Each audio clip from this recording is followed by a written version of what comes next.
ಮಗಳೇ, ಇದೇನೇನೆ ಮನೆ? ಹೂ ಕಣಮ್ಮ, ಹೆಂಗೈತೆ ಮನೆ? ಇನ್ನೂನುವೆ ಒಳಗಡೆ ಸಂದಕೈತೆ. ಇದೆಲ್ಲ ಇನ್ನೊಂದು ಮನೆ ಐತೆ ಬೆಂಗಳೂರಾಗೆ. ನೀನು ನೋಡಬೇಕು ಹೆಂಗೈತೆ ಅಂತ ಹೇಳಿದ್ರೆ ಹಂಗೈತೆ. ಇಲ್ಲೆಲ್ಲ ಒಳಗಡೆ ಬಿಟ್ಕೊಳ್ಳಲ್ಲ ಇಲ್ಲಿ. ಇದೆಲ್ಲ ಸೆಕ್ಯೂರಿಟಿ ಎಲ್ಲ ಇರ್ತಾರೆ. ಅದಕ್ಕೆ ನಾನು ಮುಂದೆಗಡೆ ಅಷ್ಟು ತೋರಿಸ್ತಿಲ್ಲ, ಈ ಕಡೆ ಪಕ್ಕದಾಗ ಅಷ್ಟು ತೋರಿಸ್ತಿರೋದು ನಿನಗೆ. ಮುಂದೆಗಡೆ ಹೋಗ್ಬಿಟ್ರೆ ಅಷ್ಟೇ ನಿನಗೆ ಕತೆ. ಒಳಗಡೆ ಬಿಟ್ಕೊಳ್ಳೋಕ್ಕೆ ಎಲ್ಲ ಸೆಕ್ಯೂರಿಟಿಗಳೆಲ್ಲ ಇರ್ತಾರೆ. ಮಗಳೇ, ಇಂಥ ಸಂದಕಿರೋ ಮನೆನೇ. ಹೂ ಕಣಮ್ಮ, ಹೆಂಗೈತೆ ಗೊತ್ತೇನಮ್ಮ? ಅಯ್ಯೋ, ಒಳಗಡೆ ಎಲ್ಲ ದೊಡ್ಡ ಹಾಲು. ಅಯ್ಯೋ, ಎಲ್ಲ ಹೆಂಗೈತೋ ನೀನು ನೋಡಬೇಕು. ಅದಕ್ಕೆ ಹೇಳಿದ್ದು, ಆ ಸಾವುಕಾರವನ ಮಗ ಬೇಡಮ್ಮ, ಇವನನ್ನು ಕಟ್ಕೊಳ್ಳೋಣ, ನೋಡಿ ಹೆಂಗಿರ್ಬೋದು ಅಂತ ಹೇಳ್ಬಿಟ್ಟು. ಅಯ್ಯೋ ಯಪ್ಪ ದೇವ್ರೇ, ಅಯ್ಯಪ್ಪ ಏನು ದೊಡ್ಡದಾಗೈತೆ ಮಗಳೇ ಮನೆ. ಒಬ್ಬಬ್ಬಬ್ಬ, ಈ ಮನೆ ಬಿಟ್ಟು ಇನ್ನೊಂದು ಬೇರೆ ಐತೆ. ಹೂ ಕಣಮ್ಮ, ಅಲ್ಲೇನು ಶಾನೆ ಹೋಗೋಕ್ಕಿಲ್ಲ. ಫಾರ್ಮ್ ಹೌಸು ಅಂತ ಏನೋ ಅಂತಾರಲ್ಲ, ಆ ಥರ ಕಟ್ಕೊಂಡವ್ರಿ. ಅದು ಸಂದಕೇನಿ ಐತೆ. ನಾನಂತೂ ಚೆನ್ನಾಗಿ ಮಜ್ವಾಗಿ ಓಡಾಡಿದ್ದೀನಿ ಎಲ್ಲ ಕಡೆನೂ. ನಾನು ಉಷಾ ಅಂತ ಹೇಳ್ಕೊಂಡು, ಅದಕ್ಕೆ ನೀ ಇವಾಗ ಹೇಳ್ತಿರೋದು. ಉಷಾ ಅಂತ ಹೇಳ್ಕೊಂಡು ನೀನು ಓಡಾಡಬೇಕು ಕಣಮ್ಮ ಅಂತ ಹೇಳ್ಬಿಟ್ಟು. ನೋಡು, ಉಷಾ ಅಂತ ಹೇಳ್ಕೊಂಡು ನಾನು ಮದುವೆ ಮಾಡ್ಕೊಬಿಟ್ಟೆ ಅಂದರೆ ಇದೆಲ್ಲ ನಂದೇ ಆಯ್ತದೆ. ನೀನು ನನಗೆ ಸಹಾಯ ಮಾಡ್ತೀಯ ಅಂತ ಹೇಳಿದ್ರೆ ನಾನಂತೂ ಇವನೇ ಮದುವೆ ಮಾಡ್ಕೊತೀನಿ. ದೇವರು ಕೊಡಬೇಕಾದ್ರೆ ಬ್ಯಾಡ ಅಂತ ಹೇಳ್ಬಿಟ್ಟು ತೊಳ್ಳಕಾಯ್ತದೆ ನಮ್ಮಿ. ಕೊಡ್ತಾಯಿ ದೇವರು, ಕೊಟ್ಟಾಗ ಇಸ್ಕೊಬಿಡ್ಬೇಕಷ್ಟೇ. ನಾವಂತೂ ಇಂಥ ಮನೆ ಬಿಡೋಕ್ಕಾಯ್ತದ? ಅಯ್ಯೋಯ್ಯೋಯ್ಯೋ, ಅದು ಹೆಂಗಿತ್ತಾನೆ ಅವನು? ರಾಹುಲ ಚಂದಕ್ಕಿತ್ತಾನ? ರಾಹುಲ ಅಂತ ಅನ್ಬೇಡ, ರಾಹುಲ್ ಅಂತ ಅನ್ನು. ಯಾವುದೇ ಒಂದು ಹುಲ್ಲು ಏಳೆ. ಇನ್ನೊಂದು ಮನೆ ಅಂದಲ್ಲ, ಅಲ್ಗೂ ಕರ್ಕೊಂಡೋಗಿ ನೋಡನಿ. ನಮ್ಮ ಒಳಿ ಅಂದ್ರು ಆಸ್ತಿ ಎಲ್ಲ ಒಂದ್ಕಿತ ನೋಡ್ಕೊಬಿಡನಿ, ಕಣ್ ತುಂಬಿಸ್ಕೊಬಿಡನಿ. ಸರಿ ಸರಿ, ಬಾ ತೋರಿಸ್ತೀನಿ. ಯವಿ ಯವಿ ಯವಿ ಯವಿ, ಇದು ಏನ್ಲ ಇದು? ಅಮ್ಮ, ಹೆಂಗೆ ಇದೆ ನಿನ್ನ ಮನೆ? ಇಲ್ಲಿ ನನ್ನ ನೋಡೋರಲ್ಲ, ನಾನು ಉಷಾ ಅಂತ ಹೇಳ್ಕೊಬಿಟ್ಟು ಎಲ್ಲ ನಾನು ಒಳಗೆ ಬಿಟ್ಟವ್ರಿ. ಇಲ್ಲಾಂದರೆ ಬ್ಯಾರನ್ನ ಬಿಡೋಕ್ಕಿಲ್ಲ. ಅವ್ರಿಗೆಲ್ಲ ನಾನು ಪರಿಚಯ ಹೇಳು. ಅಲ್ಲಿ ಗೇಟಾಗೆಲ್ಲ ಅವರಲ್ಲ, ಅವ್ರಿಗೆಲ್ಲ ಪರಿಚಯ ನಾನು. ಅದಕ್ಕೆ ನೀನು ಒಳಗೆ ಬಿಟ್ಟಿರೋದು. ನೋಡಮ್ಮ, ಇಂಥ ಮನೆ ಬೇಕಾ ಇಲ್ಲ ಸಾವುಕಾರನ ಮಗ ಬೇಕಾ? ಯೋಚನೆ ಮಾಡು. ಇಂಥ ಮನೆಯ ಬುಡಕಾಯ್ತದ ಮಗಳೇ. ಇಂಥ ಮನೆ ನನ್ನ ಕಂಡೇ ಇರಲಿಲ್ಲ. ಅಂಥ ಮನೆ ಇದು. ಇದು ನಮ್ಮದೇ ಅಂತ ಹೇಳ್ಕೊಳಕ್ಕಂತೂ ನನಗೆ ಒಂಥರ ಖುಷಿ ಆಯ್ತದೆ ಮಗಳೇ. 6 7 ಆಗಲಿ 7 6 ಆಗಲಿ, ತಲೆ ಮೇಲೆ ತಲೆ ಬೀಳಲಿ, ನನಗಂತೂ ಇವನೇ ಬೇಕು, ಇವನೇ ಒಳಗೆ ಆಗ್ಬೇಕು ನೋಡು. ಅದೆಲ್ಲ ಅಷ್ಟು ಸುಲಭ ಅಲ್ಲ ಕಣಮ್ಮ. ಇವಳ ಜಾಗದಾಗ ನಾನು ನಿಂತ್ಕೋಬೇಕು ಅಂತ ಹೇಳಿದ್ರೆ ಅವನು ಹೆಂಗೆ ಕಿತ್ತಾಡ್ಕೊಂಡವ್ರೆ, ಏನು ವಿಚಾರಕ್ಕೆ ಅಂತ ಯೋಚನೆ ಮಾಡಬೇಕು. ಒಂದು ಕಿತ ರಾಹುಲ್ನ ಮೀಟ್ ಮಾಡಬೇಕು. ರಾಹುಲ್ನ ಒಂದು ಕಿತ ಮೀಟ್ ಮಾಡಿಬಿಟ್ಟು ಏನು ಎತ್ತ ಅಂತ ಹೇಳ್ಬಿಟ್ಟು ಎಲ್ಲ ವಿಚಾರ ಮಾಡಬೇಕು ಕಣಮ್ಮ. ಆಮೇಲೆ ನೀ ಎಲ್ಲ ಅರ್ಥ ಆಗೋದು. ಇಲ್ಲ ಅಂತ ಹೇಳಿದ್ರೆ ನಮಗೇನು ಅರ್ಥ ಆಗೋಕ್ಕಿಲ್ಲ. ಇವರಿಬ್ಬರು ಯಾಕೆ ದೂರ ಆಗವ್ರೆ ಅಂತಲೂ ಗೊತ್ತಾಗೋಕ್ಕಿಲ್ಲ. ನೋಡು, ಮಾಡಿರೋ ಪಿಲಾನ್ಗೆ ಅವನು ಬಕ್ರಾಗಿ ಬಿದ್ದೋಗ್ಬಿಡ್ಬೇಕು. ಅದಕ್ಕೆ ನಿನ್ನ ಸಹಾಯ ಕೇಳ್ತಿರೋದು. ಹೆಂಗಾದರೂ ಮಾಡಿ ಇನ್ನೊಂದು ದೊಡ್ಡ ಉಪಾಯನ ಹುಡುಕು. ನಾನು ಅದನ್ನು ಹಂಗೆ ಪ್ರಯೋಗ ಮಾಡಿಬಿಟ್ಟು ಹೆಂಗೋ ಈ ಮನೆ ಯಜಮಾನಿ ಹೋಗ್ಬಿಡ್ತೀನಿ ನಾನು. ಆಮೇಕಿಂದ ಆ ಕಿತ್ತೋಗಿರೋ ಹಳ್ಳಿನ ಖಾಲಿ ಮಾಡ್ಕೊಂಡು ಬಂದ್ಬಿಡು ನೀನು.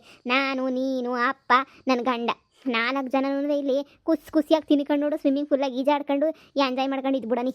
ಸಾಕು, ಹಳ್ಳಿ ಕಡೆಗೆ ತಲೆ ಹಾಕು, ಮನೆ ಕಳೆದು ಬೇಡ ಕಣಮ್ಮೋ. ಹೇಳ್ತಿದ್ರೆ ನೀನು ಎಲ್ಲ ಜುಮ್ ಅನ್ನಿಸ್ತೈತೆ. ಅಯ್ಯೋ, ನಾವೀ ಮನೆ ಓನರು. ಅಯ್ಯೋ, ಸ್ವಿಮ್ಮಿಂಗ್ ಪೂಲಾಗೆ ಜ್ಯೂಸ್ ಕುಡ್ಕೊಂಡು ಈಜಾಡ್ತಾರಲ್ಲ, ಹೆಂಗಿರ್ತದೆ ಹೇಳು? ಹ್ಞೂ ಮಗಳೇ, ಆಯಿತು, ಪಿಕ್ಸು. ನಾನು ನಿನಗೆ ಐಡಿಯಾ ಕೊಡ್ತೀನಿ, ಬಾ. ಆ ಮನೆಯಾಳಿ ಅವಳು ಉಷಾ ಅವಳಲ್ಲ ನನ್ನ ಮಗಳು, ಅವಳಿಗಿಂತ ನೀನು ಸಂದಕ್ಕೇನಿಯ ಇರಬೇಕು. ನೀನು ಇವನ್ನೇನಿಯ ಮದುವೆ ಮಾಡ್ಕೋಬೇಕು ನೀನು. ಬಾ ಹೋಗನ್, ಬಾ. ಅಮ್ಮೋ, ಅವ್ರದ್ದು ಇಲ್ಲೇ ನಿನಗೆ ಫ್ಯಾಕ್ಟ್ರಿ ಇರೋದು. ಓ ಬಾ, ಆಟೋದಾಗ ಹಂಗೆ ಹೊತ್ಕೊಂಡು ಹೋಗನಿ, ತೋರಿಸ್ತೀನಿ. ಹೌದೇನು? ಸರಿ ಬಾ. ಹೆಂಗೆ ಫ್ಯಾಕ್ಟ್ರಿ? ನೋಡು. ಅಯ್ಯೋ ಅಯ್ಯೋ ಅಯ್ಯೋ ಅಯ್ಯೋ, ಶಿವನೇ ಸೋಮ್ಲಿಂಗ, ಯಾವುದೋ ಕಾರ್ ಬಂತಲ್ಲೇ. ಅಮ್ಮ, ರಾಹುಲ್ದೆ ಅನ್ನಿಸ್ತದೆ ಕಾರು. ಹೌದೇನೆ? ಹೊಳಿ ಅಂದ್ರದೇನೆ. ಹೋಗಿ ಮಾತಾಡಿಸ್ಲಾ? ಓವರ್ ಆಕ್ಟಿಂಗ್ ಮಾಡಬೇಡ, ಸುಮ್ಮನೆ ನಿಂತ್ಕ. ಹಲೋ, ಯಾ ಫ್ಯಾಕ್ಟ್ರಿ ಹತ್ರನೇ ಬಂದೆ. 10 ಮಿನಿಟ್ಸ್ ಬರ್ತೀನಿ. ಅಮ್ಮ, ನಾನು ಹೇಳಿದ್ನಲ್ಲ ರಾಹುಲ್ ಅಂತ ಹೇಳ್ಬಿಟ್ಟು, ಇವನೇ. ಹೆಂಗವನೇ? ಯವಿ ಏನ್ಲೇ, ನಮ್ಮ ಹಳ್ಳಿನಾಗ ಈ ಸಂದಕ್ಕೊಂದು ಹುಡ್ಗನೂ ಇಲ್ವಲ್ಲೇ. ಏನು ಸಂದಕವನೇ, ರಾಮ ಶಿವ. ನನಗಂತೂ ಇವನೇ ಪಿಕ್ಸು ಒಳಿಯ, ಅಷ್ಟೇ ನಿನಿಯ. ಇವನನ್ನು ಬಿಟ್ರೆ ಬೇರೆ ಯಾರೂ ನನಗೆ ಬೇಕಾಗೇ ಇಲ್ಲ. ಇಂಥ ಒಳಿಯ, ಇಂಥ ಆಸ್ತಿ ನಾನಂತೂ ಬಿಡಕ್ಕಿಲ್ಲ ಅಂದರೆ ಬಿಡಕ್ಕಿಲ್ಲ. ಹೆಂಗನ ಮಾಡ್ಬಿಟ್ಟು ಇವನೇನೇ ನಮ್ಮ ಮನೆ ಒಳಿನ ಮಾಡ್ಕೊಬಿಡ್ಬೇಕು ನೋಡು. ಫೈಲ್ಸ್ ಎಲ್ಲ ತಂದಿದ್ದೀನಿ, ನೋ ಪ್ರಾಬ್ಲಮ್. ಓಕೆ, ಹೌದಾ? ಡಿಪಾರ್ಟ್ಮೆಂಟಲ್ಲಿ ಇದ್ದೀರಾ? ಓಕೆ, ಅಲ್ಲಿಗೆ ಬರ್ತೀನಿ. ಡ್ಯಾಡ್ ಸಿಗ್ನೇಚರ್ ಒಂದು ಬೇಕಿತ್ತು ಅನಿಸುತ್ತೆ ಅಲ್ವಾ? ಡ್ಯಾಡ್ ಸಿಗ್ನೇಚರ್ನ ಓಕೆ, ನಾನೇ ಮನೆಗೆ ತೊಗೊಂಡೋಗಿ ಮಾಡಿಸ್ತೀನಿ. ಸರಿ. ನೋಡ್ದೇನಮ್ಮ, ಯಪ್ಪ, ಇದು ಎಂತ ಕರೆ ಬೋ ಪಸಂದಾಗೈತೆ. ಯಾವ್ದ ಕಣಮ್ಮ, ನನಗೂ ಗೊತ್ತಿಲ್ಲ. ಅಂತೂ ಒಳಗಡೆ ಕುಂತ್ಕೊಂಡ್ರೆ ಭಾಳ ಸಂದಕ್ಕಿರ್ತದೆ ಗೊತ್ತೇನು? ಇದೇ ಕರಗೇಣಿಯ ನಾನು ಸಂದಾಗ ಓಡಾಡಿದ್ದೀನಿ. ಈ ವಿಷಯನ ನೀನು ನನಗೆ ಮೊದಲೇ ಹೇಳ್ಬೇಕಿತ್ತು ತಾನೇ? ಹೇಳ್ದಂಗೆ ನೀನು ಮೊದಲೇ ನಿನಗೆ ನನಗೆ ಆಟ ಆಡಿಸ್ಬಿಟ್ಟೆ. ನೀನು ಮೊದಲೇ ಹೇಳಿದ್ರೆ ಆ ಸಾವುಕಾರನ ಮಗನ ಜಾಡ್ಸೋದ್ಬಿಟ್ಟು ಈಚೆ ಕಡೆಗೆ ಹಾಕ್ಬಿಡ್ತಾ ಇರಲಿಲ್ವ ನಾನು, ಆ ಲೋಪರ್ ಬಡ್ಡಿನ. ನೀನು ನನಗೇನು ಹೇಳ್ದಿದ್ದಕ್ಕೆ ನನಗೇನು ಗೊತ್ತಾಯ್ತಾನೆ ಇರಲಿಲ್ಲ. ಹೀಗೆಲ್ಲ ಗೊತ್ತಾಯ್ತಲ್ಲ. ಅವಳೇ ಬೇಡ ಅಂತ ಬಿಟ್ಟಿರ್ಬೇಕಾದ್ರೆ ಉಷಾ, ನೀನಿನ್ನೇನು ಹೇಳು? ಆರಾಮಾಗಿ ನೀನು ಇವನೇನೇ ಮದುವೆ ಮಾಡ್ಕೋಬೇಕು. ಅಪ್ಪ, ಇನ್ನೂ ಏನೇನೈತೆ ಇವಂದು? ಅಮ್ಮ, ಸದ್ಯಕ್ಕೆ ನಾನು ಇಷ್ಟೇ ನೋಡಿರೋದು. ಇಷ್ಟೇ ಐತೆ ಅಂತ ಅನ್ನಿಸ್ತದೆ. ಈ ಫ್ಯಾಕ್ಟ್ರಿನಾಗೆ ಇನ್ನೊಬ್ರು ಅವನೇ ಜಾಯಿಂಟಾಗಿ ಮಾಡ್ತಿರೋದು ಕಣಮ್ಮ. ಇಬ್ರು ಸೇರ್ಬಿಟ್ಟು ಕಂಪ್ನಿಯ ಮಾಡ್ಕೊಂಡಿರೋದು. ಆದ್ರೂ ಏನು ತೊಂದರೆ ಇಲ್ಲ ನಮಗಂತೂ. ನಾವಂತೂ ಆರಾಮಾಗಿ ಸಂತೋಷವಾಗಿ ಬಿಂದಾಸಾಗಿ ಓಡಾಡ್ಕೊಂಡಿರ್ಬೋದು. ಅಷ್ಟು ದುಡ್ಡಂತೂ ಇವನ ಹತ್ರ ಐತೆ. ಅದು ಬಿಟ್ರೆ ಇನ್ನು ಬೇರೆ ವಿಚಾರ ಏನೂ ಗೊತ್ತಿಲ್ಲ ಕಣಮ್ಮ. ಮನೆ ಇದು ಫ್ಯಾಕ್ಟ್ರಿ ಅಷ್ಟೇ ನೀನೇ ನೋಡಿರೋದು. ಆದರೆ ರಿಚ್ ಅಂತ ಮಾತ್ರ ನನಗೆ ಸಂದ ಗೊತ್ತು. ಭಾಳ ಕೋಟ್ಯಾಧೀಶ್ವರ ಅಂತ ಅನ್ನಿಸ್ತದೆ. ಏನೋ ಮಗಳೇ ಏನು, ಹಾಂ ಎಲ್ಲನೂ ನಿನಗೆ ಸೇರ್ಕೊಬಿಟ್ರೆ ಇದಕ್ಕಿನ್ನೂ ದೊಡ್ಡ ಸಂತೋಷ ಎಲ್ಲಿರ್ತದೆ. ನಡಿ ಅಕಸ್ಮಾತ್ ಏನೋ ಅವ್ನು ಬಂದ್ಬಿಟ್ಟು ನೋಡೋದು, ನನ್ನನ್ನು ಯಾರು ಅಂದ್ಕೊಳ್ಳೋದು ಯಾಕೆ ಬೇಕು. ನಡಿ ರೂಮ್ಗೆ ಹೋಗೋಣ ಬಾ. ಅಮ್ಮ, ಈ ರಾಹುಲ್ನ ಹೆಂಗೆ ಮಾತಾಡ್ಸೋದು? ಇವರಿಬ್ರು ಮಧ್ಯೆ ಏನಾಗೈತೆ ವಿಷಯ? ಇದು ಗೊತ್ತಾಗ್ತಾನೆ ಇಲ್ವಲ್ಲಮ್ಮ ನನಗಂತೂ. ಏನು ಅಂತಲೇ ಅರ್ಥ ಆಗ್ತಿಲ್ಲ. ಈಗ ನಾನು ಅವನ ಹತ್ರ ಮಾತಾಡಬೇಕು ಅಂತ ಹೇಳಿದ್ರೆ ಇವರಿಬ್ರು ಮಧ್ಯೆ ಏನಾಗೈತೆ ಅಂತ ತಿಳ್ಕೊಬೇಕಿತ್ತು. ಇಲ್ಲ ಒಂದು ಕಿತ್ತ ಫೋನ್ ಹಾಕ್ಬಿಟ್ಟು ಮಾತಾಡ್ಲಾ? ಫೋನ್ ಹಾಕಿದ್ರು ಎತ್ತರೋ ಇವನ್ನ ಡೈರೆಕ್ಟಾಗಿ ನಾವೇನಿಗೆ ಮೀಟ್ ಮಾಡ್ಬಿಟ್ಟು ಮಾತಾಡಬೇಕು. ಏನು ಎತ್ತ ಅಂತ ಹೇಳ್ಬಿಟ್ಟು ಅವಾಗ ಸತ್ಯ ಏನು ಅಂತ ಗೊತ್ತಾಗ್ತೈತೆ. ಉಷಾ ಅಂತೂ ನಮಗೆ ಸಪೋರ್ಟ್ ಮಾಡಲ್ಲ ಕಣಮ್ಮ. ಅವಳಿಗೆ ಹೊಟ್ಟೆ ಉರಿ, ನಾನು ಸಂದಕ್ಕಿರ್ತೀನಿ ಅಂತ ಹೇಳ್ಬಿಟ್ಟು ಹೊಟ್ಟೆ ಉರಿ ಅವಳಿಗೆ. ಅವಳಿಂದ ನಮ್ಗೆ 10 ರೂಪಾಯಿ ಸಹಾಯನೂ ಸಿಗಲ್ಲ. ಆದರೆ ಇವನು ಹಿಡ್ಕೊಂಡ್ರೆ ಗ್ಯಾರಂಟಿ ನಮ್ಮ ಕೆಲಸ ಎಲ್ಲ ಆಗ್ತೈತೆ. ಏನಕ್ಕೆ ಜಗಳ ಆಡೋರೆ ಅಂತ ಅಂದ್ಕೊಂಡು ಕೇಳಿ ನಾನೇ ಸರ್ ಮಾಡ್ಕೊಂಡು ಹೊರಟೋಗ್ಬಿಡ್ತೀನಿ. ನೋಡ್ತಿರು, ಈಗ ನನ್ನ ಅಡ್ಡ ಬರೋಕ್ಕೆ ನನಗೆ ಉಷಾ ಅಂತೂ ಇಲ್ಲವೇ ಇಲ್ಲ. ಆರಾಮಾಗೆ ನಾನು ಒಬ್ಳೇನೆ ನೋಡು, ಆರಾಮಾಗಿರ್ಬೋದು. ಮಗಳೇ, ಅದೃಷ್ಟದ ಬಾಕ್ಲು ತೆಗೆದೈತೆ ನೋಡಿ. ಏನು? ಹೌದಾ? ಮನೆ ಹತ್ರ ಉಷಾ ಬಂದಿದ್ಲ? ನೀವೇನಂತ ಹೇಳಿದ್ರಿ? ಹೌದಾ? ಓಕೆ ಇಲ್ಲ ನಾನು ಮಾತಾಡ್ತೀನಿ ಬಿಡಿ. ನೋ ಪ್ರಾಬ್ಲಮ್, ನಾನು ಮಾತಾಡ್ತೀನಿ ಅವ್ರ ಹತ್ರ. ಹಾಂ ಸರಿ ಆಯಿತು. ಈ ಉಷನ್ ಹತ್ರ ಮಾತಾಡಬೇಕು ಫಸ್ಟು. ಉಷನ್ ಹತ್ರ ಮಾತಾಡ್ಬಿಟ್ಟು ನಮ್ಮಮ್ಮ ಮದುವೆಗೆ ಒಪ್ಪಲಿಲ್ಲ ಅಂತ ಹೇಳ್ಬಿಟ್ಟು ಎಲ್ಲ ವಿಚಾರನೂ ಹೇಳ್ಬಿಡ್ಲಾ? ಹೇಳೋದೇನೇ ವಾಸಿ ಅಂತ ಅನ್ನಿಸ್ತೈತೆ. ಫಸ್ಟ್ ಉಷುನ ಮೀಟ್ ಮಾಡಬೇಕು. ಫೋನ್ ಮಾಡಲಾ ಬೇಡವಾ? ನೋಡೋಣ ಬಿಡು. ಅವಳೇನಾದರೂ ಫೋನ್ ಮಾಡಿದ್ರೆ ಫೋನ್ ರಿಸೀವ್ ಮಾಡಿ ಎಲ್ಲ ವಿಚಾರನೂ ಹೇಳ್ಬಿಡ್ಬೇಕು. ಇಲ್ಲ ಮೀಟ್ ಆಗು ಅಂತ ಹೇಳ್ಬಿಟ್ಟು ಕರೆದ್ಬಿಟ್ಟು ಎಲ್ಲ ಹೇಳ್ಬೇಕು. ಅವಾಗೇನೇ ಸಮಸ್ಯೆ ಬಗೆಹರಿಯೋದು.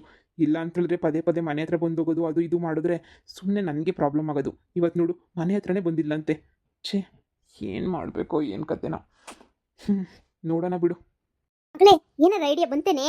ಅದೇನಮ್ಮ, ಫೋನ್ ಮಾಡೋಣ ಅಂತ ಹೇಳ್ಬಿಟ್ಟು ಯೋಚನೆ ಮಾಡ್ತಾ ಇದ್ದೀನಿ ಕಣಮ್ಮ. ಫೋನ್ ಮಾಡಿ ನಿನಗೆ ಒಂದು ಕಿತ್ತ ಮೀಟ್ ಮಾಡು ಅಂತ ಹೇಳ್ಬಿಟ್ಟು ಸುಮ್ಮನೆ ಮಾತಾಡೋಣ ಅಂತ ಹೇಳ್ಬಿಟ್ಟು ಹೇಳ್ತಾ ಇದ್ದೀನಿ. ಮಗಳೇ, ಮೀಟ್ ಮಾಡಿಬಿಟ್ಟು ಅದೇನು ಪ್ರಾಬ್ಲಮ್ಮು ಅಂತ ನೀನು ತಿಳ್ಕ. ಏನು ಪ್ರಾಬ್ಲಮ್ಮು ಅಂತ ಹೇಳ್ಬಿಟ್ಟು ನಮಗೆ ಗೊತ್ತಾಯ್ತದಲ್ಲ. ಪ್ರಾಬ್ಲಮ್ ಗೊತ್ತಾದ ಮೇಲೆ ಅದಕ್ಕೆ ಹೆಂಗೆ ನಾವು ವಾಪಸ್ ಹೇಳ್ಬಿಟ್ಟು ಸೊಲ್ಯೂಷನ್ ತಗೋಬೋದು ಅಂತ ಹೇಳ್ಬಿಟ್ಟು ತಗೊಳ್ಳೋಣ. ನೀನು ಅದ್ರ ಬಗ್ಗೆ ಎಲ್ಲ ಚಿಂತೆ ಮಾಡೋಕೆ ಹೋಗ್ಬೇಡ ನೀನು, ಸರಿನಾ? ನಾನು ಹೇಳ್ದಷ್ಟು ಮಾಡು. ಕಣಮ್ಮ, ಅದನ್ನೇ ಯೋಚನೆ ಮಾಡ್ತಾ ಇದ್ದೀನಿ. ಫೋನ್ ಮಾಡೋಕ್ಕೆ ನಂಬರ್ ಹೋಗ್ಬಿಟ್ಟೈತಲ್ಲ ನನಗೆ. ನಂಬರ್ ಫ್ಯಾಕ್ಟ್ರಿ ಹತ್ರ ಹೋಗ್ಬಿಟ್ಟು ಅವ್ರ ನಂಬರ್ ಇಸ್ಕೊಬೋದಿತ್ತು ಕಣಮ್ಮ. ಹೆಂಗನ ಮಾಡಿ ನಾನು ನಂಬರ್ನ ಕಲೆಕ್ಷನ್ ಮಾಡ್ಕೊತೀನಿ ಕಣಮ್ಮ. ಮಾಡ್ಕೊಂಡು ನಾನು ಫೋನ್ ಹಾಕ್ಬಿಟ್ಟು ಮೀಟ್ ಮಾಡಿಬಿಟ್ಟು ಏನು ಪ್ರಾಬ್ಲಮ್ ಆಗಿದೆ ಅಂತ ತಿಳ್ಕೊಂಡ್ಬಿಟ್ಟು ಬರ್ತೀನಿ. ನೀನು ನನಗೆ ಐಡಿಯಾ ಕೊಡಬೇಕು. ಅಕಸ್ಮಾತ್ ಏನಾದ್ರೂ ಅವ್ನು ಹಂಗೆ ಹಿಂಗೆ ಅಂತ ಜೋರು ಮಾಡ್ದೆ ಅಂತ ಹೇಳಿದ್ರು ನಾವೇ ಏನಾದರೂ ಸಮಾಧಾನ ಮಾಡಿ ಅವನನ್ನು ನಮ್ಮ ಬುಟ್ಟಿಗೆ ಹಾಕ್ಕೋಬೇಕು ಕಣಮ್ಮ. ಆವಾಗೇನೇ ಅವ್ನು ನಮಗೆ ಸಿಗೋದು, ಇಲ್ಲಾಂದರೆ ಸಿಗೋಕ್ಕಿಲ್ಲ. ಇಲ್ಲಾಂದರೆ ಆ ಸಾವುಕಾರನ ಮಗುನ್ನೇನೆ ಮದುವೆ ಮಾಡ್ಕೋಬೇಕಾಯ್ತದೆ. ಅಯ್ಯೋ ಮಗಳೇ, ಎಲ್ಲಾರ ಉಂಟಾ? ಬೇಡ ಅವನ ಸವಾಸ ಅಂತನೂ ಬೇಡ. ಆ ಬೊಡ್ಡೈದನ ಸವಾಸ ನನಗೆ ಅಂತ ತಲೆ ಕೆಟ್ಟಿತ್ತು. ಅವನೇ ಮಾಡ್ಕ ಅಂತ ಹೇಳ್ತಾ ಇದ್ದೆ. ಈಗ ನನಗೆ ಎಂಥ ತಲೆನೂ ಕೆಟ್ಟಿಲ್ಲ, ಈಗ ಸರಿಯಾಗಿ ಇದ್ದೀನಿ. ನಾನು ಯಾಕೆ ಆ ಲೋಪರ್ನ ಮದುವೆ ಮಾಡ್ಕಂತ ಹೇಳಿ ಆ ಲೋಪರ್ ಬಡ್ಡಿ ಸವಾಸ ನೆನೆಯ ಬೇಡ ಮಗಳೇ. ಈಗಲೇ ಹೇಳಿದ್ದೀನಿ, ಅವ್ನ ಮದುವೆ ಮಾಡ್ಕೊಳ್ಳೋದಕ್ಕಿಂತ ಸುಮ್ಕಿರೋದು ಎಷ್ಟೋ ವಾಸಿ. ಇವನವನಲ್ಲ ರಾಹುಲ, ಇವನೇನಿಯ ಇನ್ನು ಮದುವೆ ಮಾಡ್ಕೋಬೇಕು ಅಷ್ಟೇ ನೆನೆಯ ಪಿಕ್ಸು. ಮತ್ತು ಅವಾಗೆಲ್ಲ ಸಾವುಕಾರನ ಮಗ ಅಂತೇಳಿ ನನ್ನೇ ಹೊಡೆಯೋಕ್ಕೆ ಬರ್ತಾ ಇದ್ದೆ. ನಿನ್ನ ಮಗಳು ಯಾವತ್ತಿದ್ರು ನಿನಗಿನ್ನ ಒಂದು ಲೆವೆಲ್ ಶಾನೆಯ ಯೋಚನೆ ಮಾಡೋದು. ಕಮ್ಮಿ ಗಿಮ್ಮಿ ಎಲ್ಲ ಯೋಚನೆ ಮಾಡೋಕೆ ಹೋಗಕ್ಕಿಲ್ಲ, ನನಗೆ ಗೊತ್ತಲ್ಲ. ಹೇಳೆ ಗೊತ್ತು ನೀನು ಹೆಂಗೆ ಅಂತ ಹೇಳ್ಬಿಟ್ಟು. ನನ್ನ ಮಗಳು, ಮುದ್ದಿನ ಮಗಳು. ಅಪ್ಪ ಜೈಲ್ಗೆ ಹೋಗೈತಲ್ಲ, ಯಾವಾಗ ಬರ್ತದೆ ಕಣಮ್ಮ? ಅಪ್ಪಂಗೂ ಈ ವಿಷಯ ಹೇಳಿದ್ರೆ ಖುಷಿ ಪಡೋದೇನೋ. ಬರ್ತಾನಿರು. ಬರ್ದೆ ಇನ್ನೇನು ಮಾಡ್ತಾನೆ? ನೋಡ್ಕೊಬಿಟ್ಟು ಬರೋಣ ಅಂತಂದರೆ ಯಾವ ಜೈಲಾಗವನಿ ಅಂತಲೇ ಗೊತ್ತಿಲ್ಲ. ಈಗ ಹೆಂಗೆ ನಿಮ್ಮ ಅಪ್ಪ ನೋಡ್ಕೋದು? ಆಗದೆ ಇರು. ನಮ್ಮ ಅಪ್ಪ ಅಲ್ಲಿ ದೂರ ಇರೋದೇ ವಾಸಿ. ಇಲ್ಲಾಂದರೆ ಎಲ್ಲ ಎಡವಟ್ಟು ಮಾಡಿಬಿಡ್ತದೆ. ನಾವು ಪಿಲಾನ್ ಮಾಡೋದಕ್ಕೆ ಎಲ್ಲ ಕಲ್ಲಾಕ್ಬಿಡ್ತದೆ. ಅದು ಸರಿನೇ.